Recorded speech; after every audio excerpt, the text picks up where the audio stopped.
Hi everyone, Drea from Aloha Plant Life here. I just finished up doing some of my morning plant watering chores, and most of the plants I was watering are the plants that are living in my living room right now, and I was really kind of taken aback by just how much some of them have grown. I really took time this morning to stop and look at them, and I went and dug up some pictures of when I first got them, and the difference is pretty spectacular. And so I kind of was thinking maybe today would be a good day to give you your first tour of all of the plants currently living in my living room. And I think I'm also going to take those old photos I found from when I first got them and splice them into this video so you can have a comparison to see how they looked when I bought them versus how they look now. I will talk through some of my care that I do for them to keep them super happy and growing as well as they've been growing. And so that way you kind of have a comparison. So if you have a plant that looks like mine did when you bought it, I can give you an idea of time frame, care, and everything to get it looking the way that mine look now.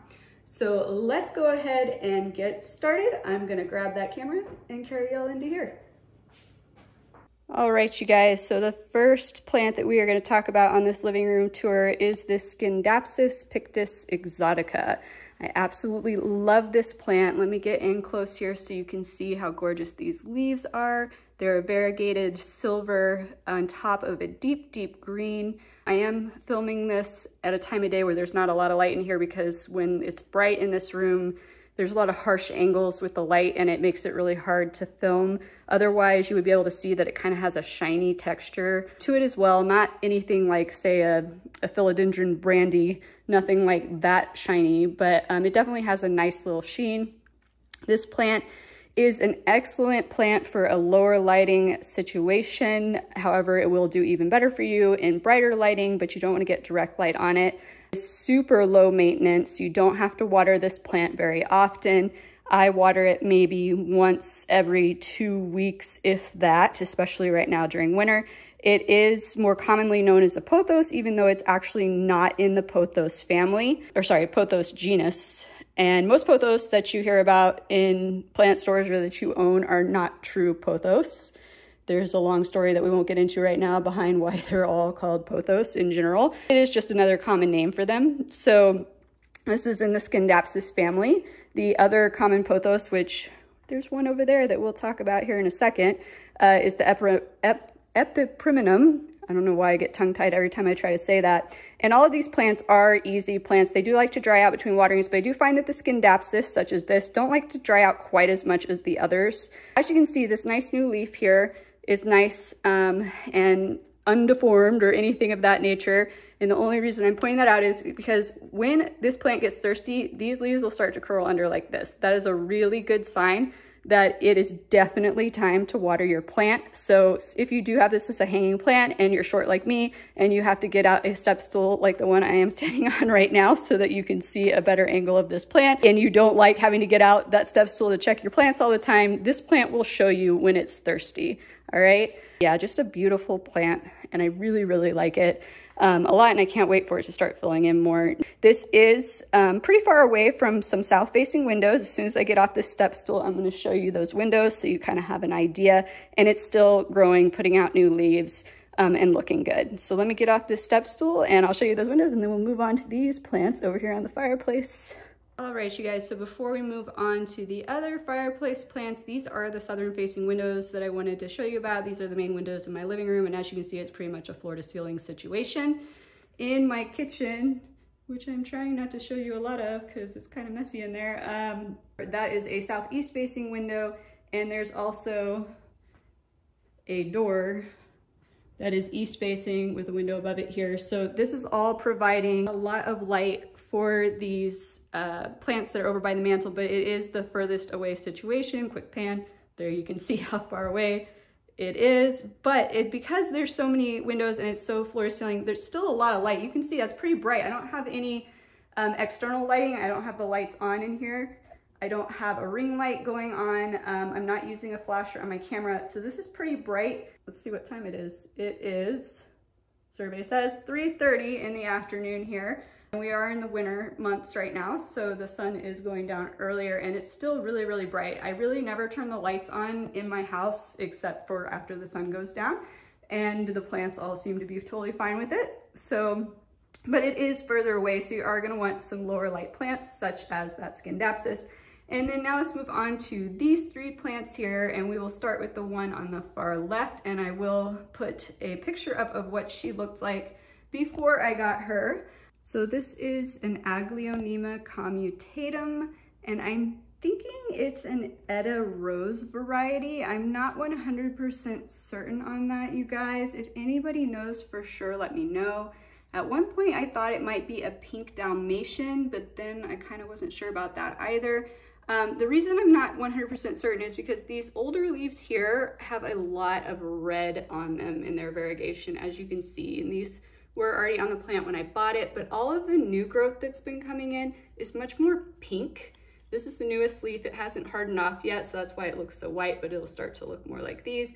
Or sometimes they come in with this like more white splash, which makes me think of the Etta Rose. But if anybody knows for sure, let me know. There's just a lot of varieties of pinkish red. Chinese evergreen, which is the common name for this plant. This is another good low light plant. Try and see, ooh, too much glare there. Trying to show you some more of the leaves there. Another good low light plant, another good low maintenance plant.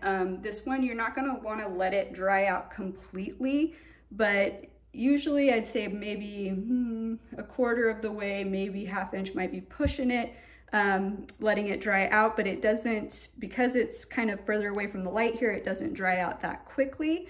So I'm still not having to water it that often, maybe once every week and a half-ish in the winter, maybe a little bit more in the summer. But once again, great easy care plant. I really like Aglaonemas.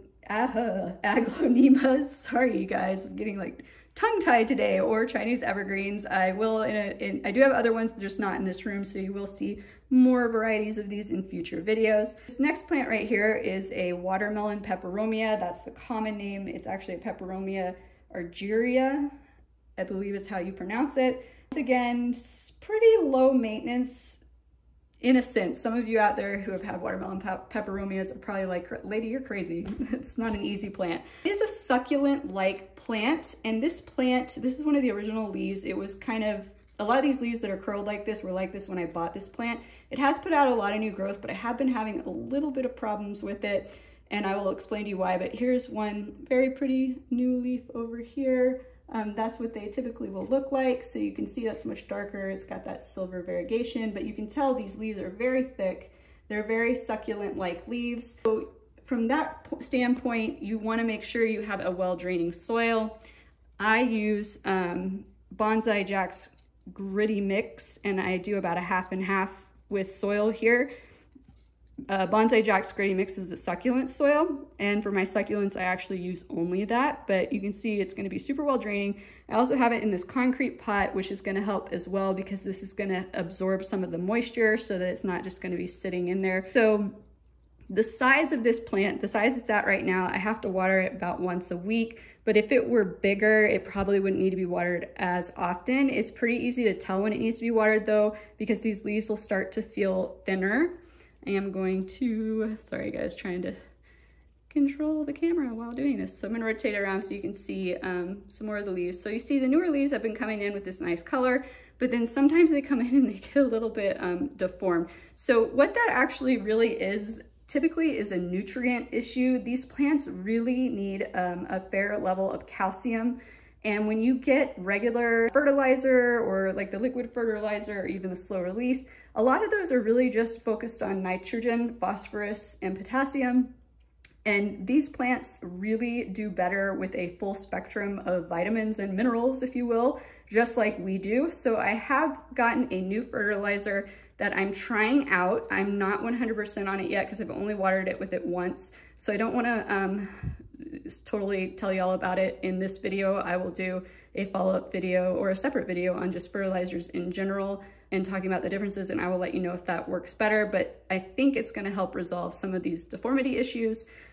So once again, another way that you can know too if this needs to be watered, these leaves will start to hang super low.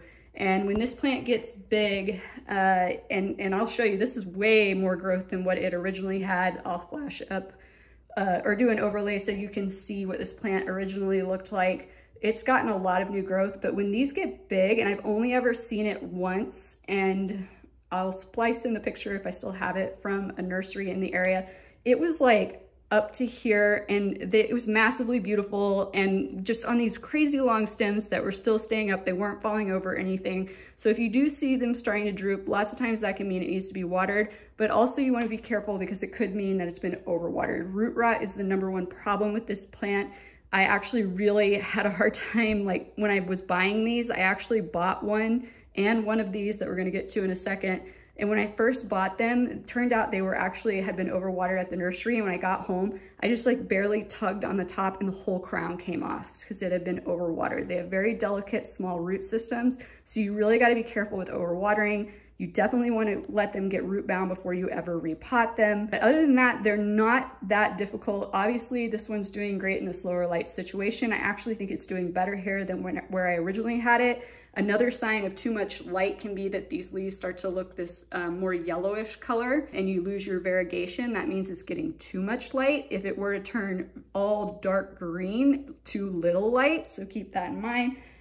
So maybe a little bit of a difficult plant to learn. I think you probably would be okay if you get the nutrition right. So I'll definitely do a follow-up video on if that new fertilizer with the extra minerals and stuff is working for me. But definitely a beautiful plant, and obviously called a watermelon peperomia because it looks like little watermelons. So cute. So moving on, this is also a peperomia. This is a Peperomia caperata. Schumi Red is the variety. So Peperomia caperatas are wrinkled leaf peperomias. So you can see here, those leaves are super wrinkled. And then Schumi Red is just the variety, obviously, because it is such this gorgeous, beautiful shade of red. You can get green varieties of these wrinkled leaf peperomias as well. This is also basically the same kind of maintenance as this guy here. I will say that I find, even though I did buy the original one of these that I bought that I said I didn't realize had been overwatered until I just barely tugged and the crown popped off from the store. You know, they are prone to root rot, but I feel like this variety is a little bit more forgiving than this variety. I do have it in that same type of potting mix, and if I can get in here, see, so obviously it's a little bit more compact. It doesn't seem to get so far as leggy, but you can see the stems are pretty much the same as these. They're just nice little thin stems, but very, very pretty plant. And this one actually, I was looking at the picture from when I originally had it, which you will be seeing here, and it's actually put out a lot of new growth. I'll try and see if I can get a little bit higher up there on it. Pan over this way so you can kind of see. But it is just a very, very beautiful plant. Does well in this low light situation. I find that it has less of those nutrient issues. I haven't had any like crazy leaf deformities or anything of that nature. From a propagation standpoint, you can propagate both of these from just stem cuttings or leaf cuttings. You just cut this off, put it in water, and it will root.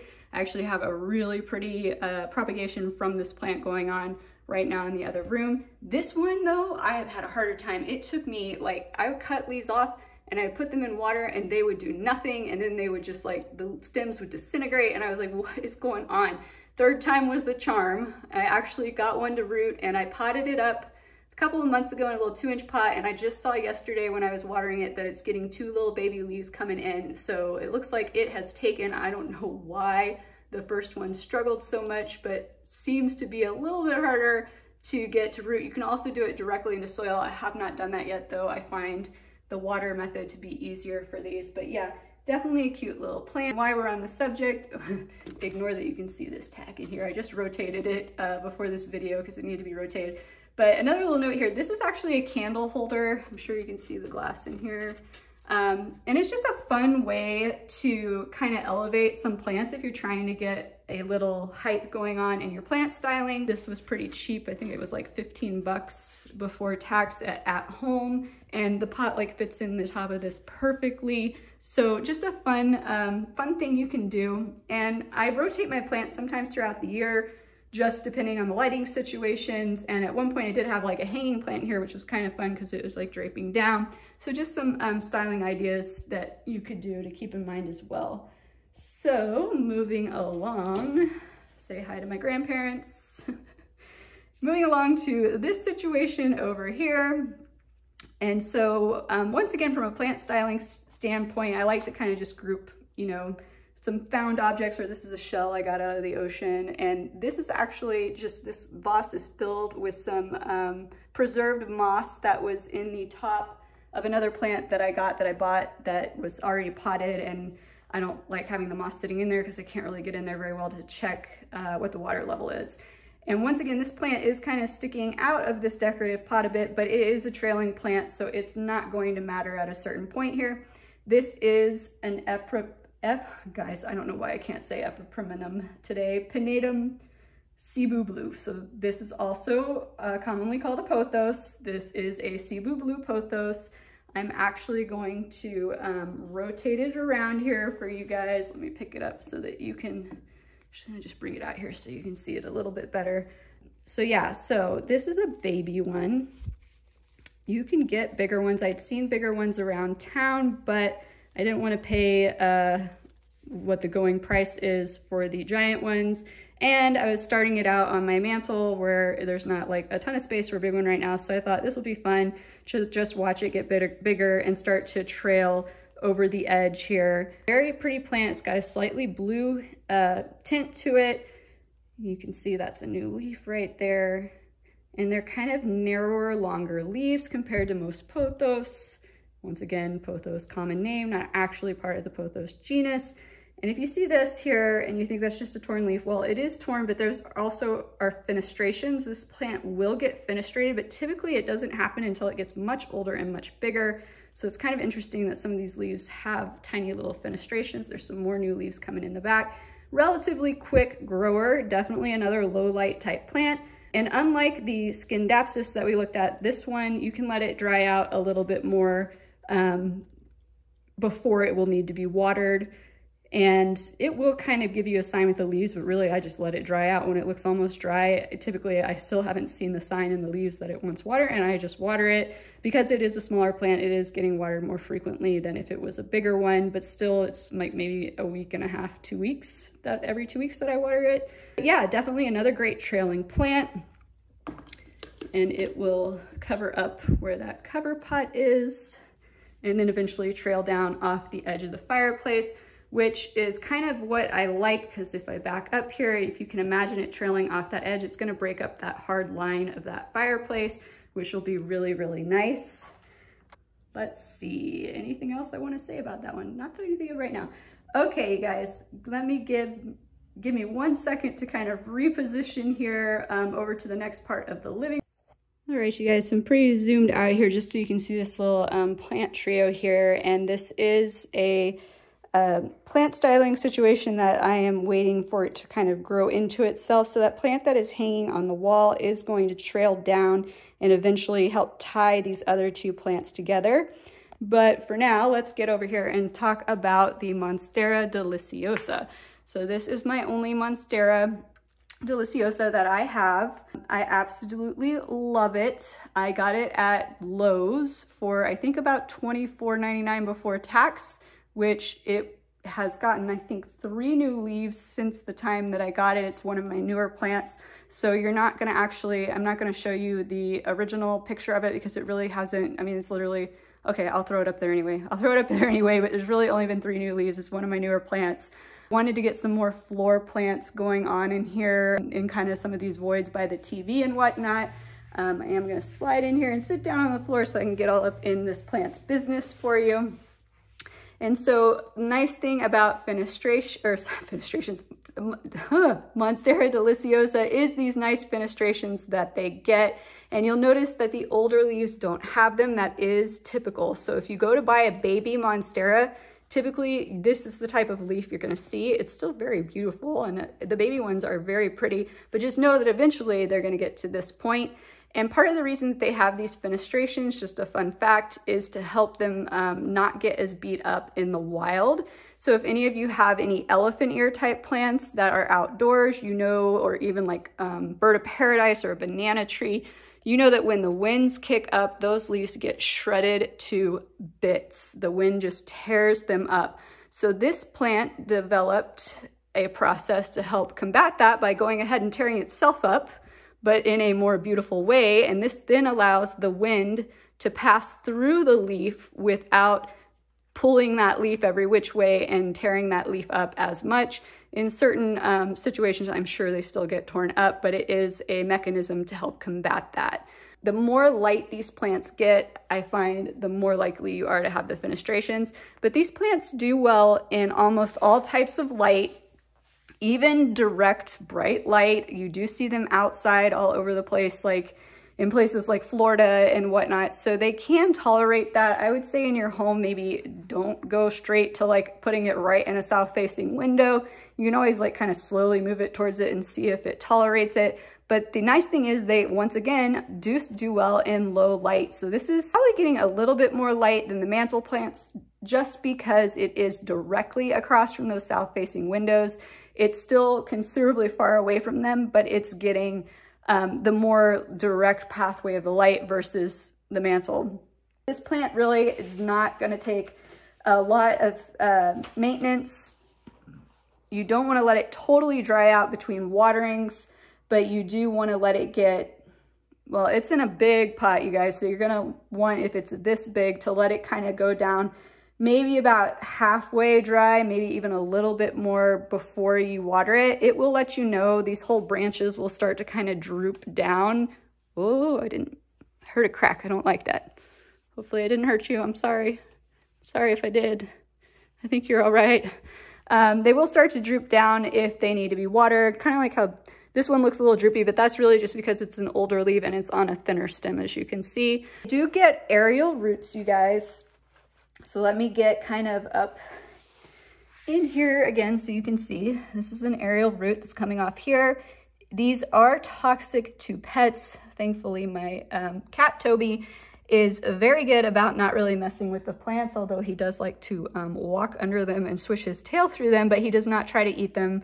Very blessed in that regard because I would think he likes to chew typically on like cords and things. So when I got this, I was worried he was going to try to chew on this. He did sniff it at one point, but then he has not touched it since. These will get longer. There is one, well, you can see down in there. So you can see this one is down, hanging down in there. And you can cut those off if you want to. I don't like to. I think, you know, it's part of like kind of the plant and its personality or whatnot, if you will. So it doesn't bother me. They're here to help anchor it. So you can see this actually is a vining plant. So it's going to grow out and vine just like one of those trailing plants we looked at will, but this helps to anchor it down to the ground. This is going to need to be repotted soon. I just know because of how quickly the water is draining through it when I try to water it. But when I bought it, we were right at the beginning of winter and I didn't want to stress it out right away. And then also I wasn't sure how fast it was going to keep growing during the winter, which it has only put out those 3 leaves. So I'm going to wait until probably the beginning of March and then I'm going to repot it. I already bought the new pot and the new pot is only about one size bigger. So you can see this is kind of a makeshift cache pot. So that's just a cover pot basically for this pot because I'm always going to pot this if I can in a plastic pot like this because as it gets bigger, it's going to be harder to get it out of the pot without having to break the pot. So if I have a plastic pot, I can just cut it away if I have to. But I got a bigger one and it's almost the same size as this cover pot. So that's what I'm going to repot it up in here in about a month. And so if you ever want to do something super cheap and cute like this was just, once again, At Home is where I was shopping. That's the name of the store. This is like $14.99.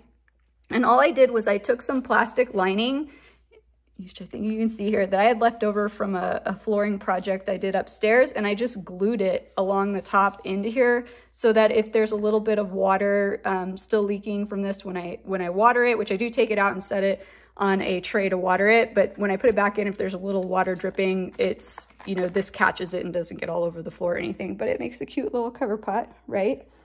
So yeah, that's the Monstera deliciosa.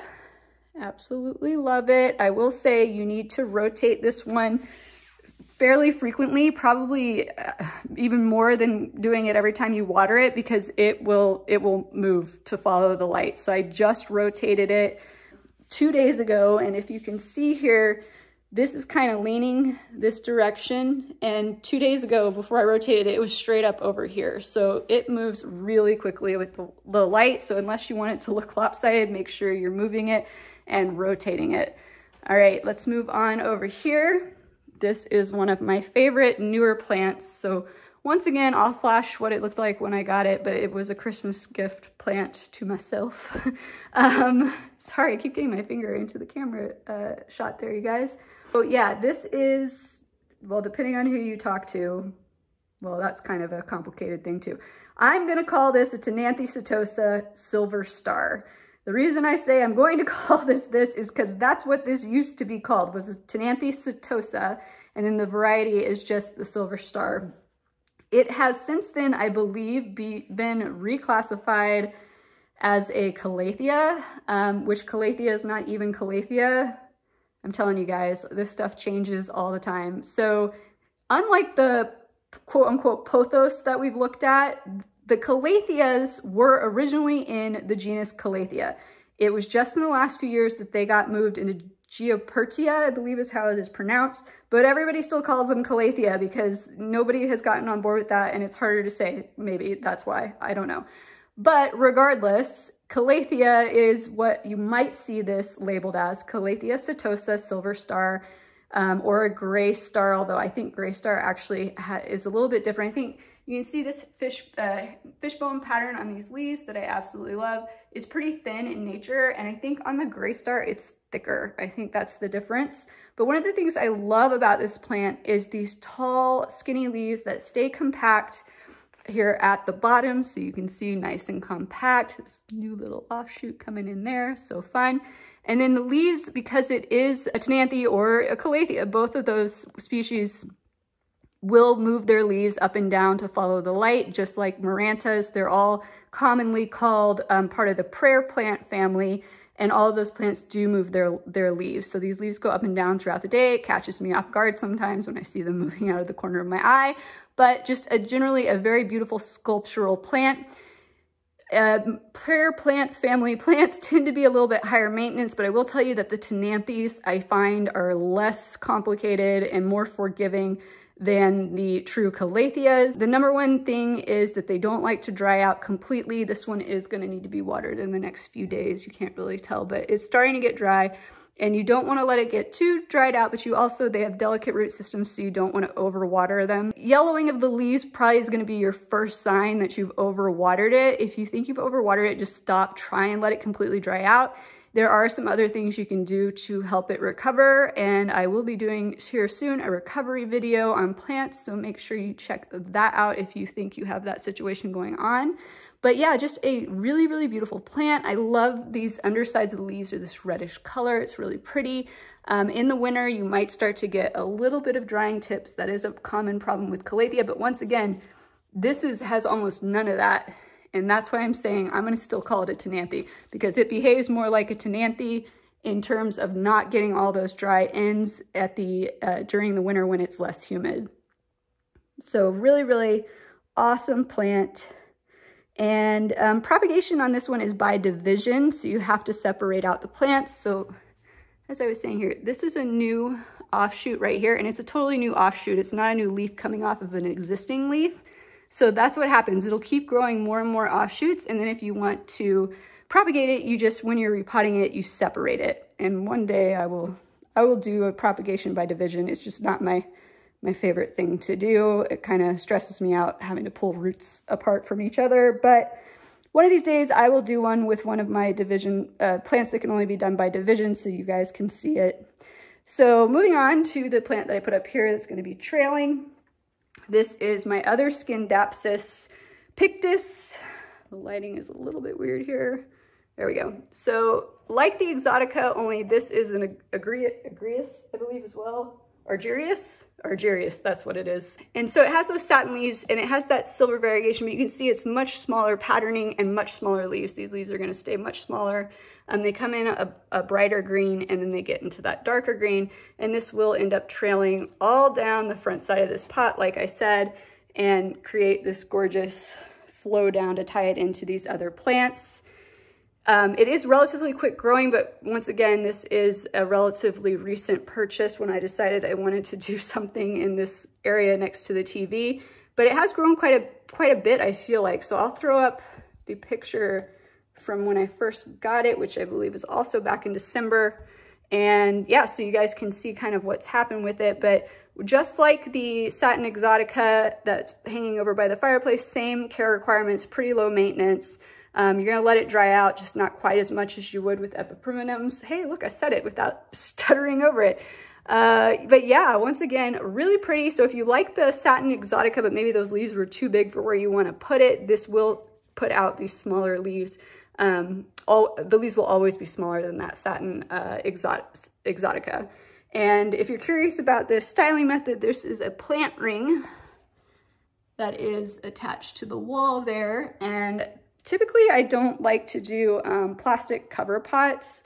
And this is a cover pot, it's in a nursery pot still here.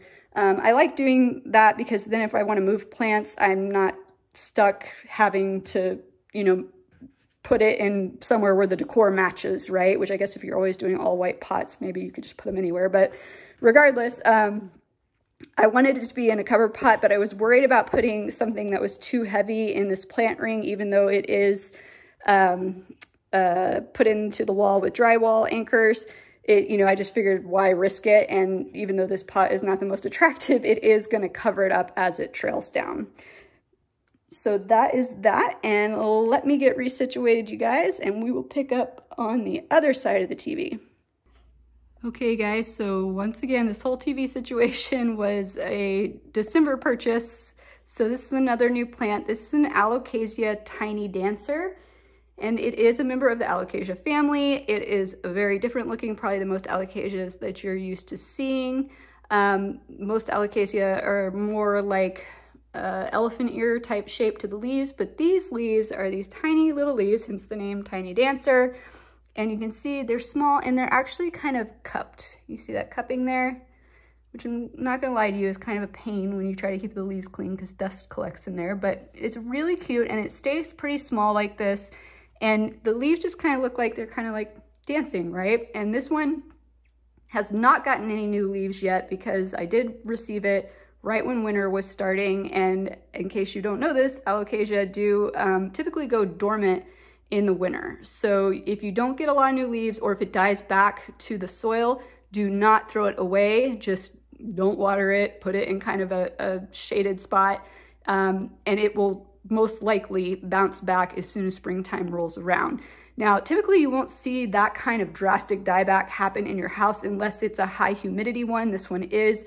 I actually have been having it sitting on top of my humidifier just to give it a little extra humidity during this driest part, but we are starting to warm up here in North Texas, and so it is starting to get more humid, and so this plant is, I'm able to move it back over here, and I've got it paired with this cute little fleur-de-lis. This is actually a, what do you call that? I forget what you're called. This thing actually sits on top of it and you turn it on and this light heats that dish up and you put wax in it to create like a good smell in your house, right? I can't remember, a diffuser? No, it's not a diffuser. Anyways, you get the gist, but I thought it looked really cute with this gray pot. My mom's side of the family is French, so fleur-de-lis is something that I really enjoy and love and reminds me of my French heritage, so I like having it there.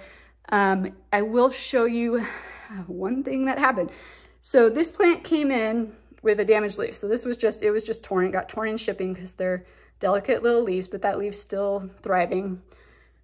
I did lose a leaf shortly after getting it, and then you can see what happened here.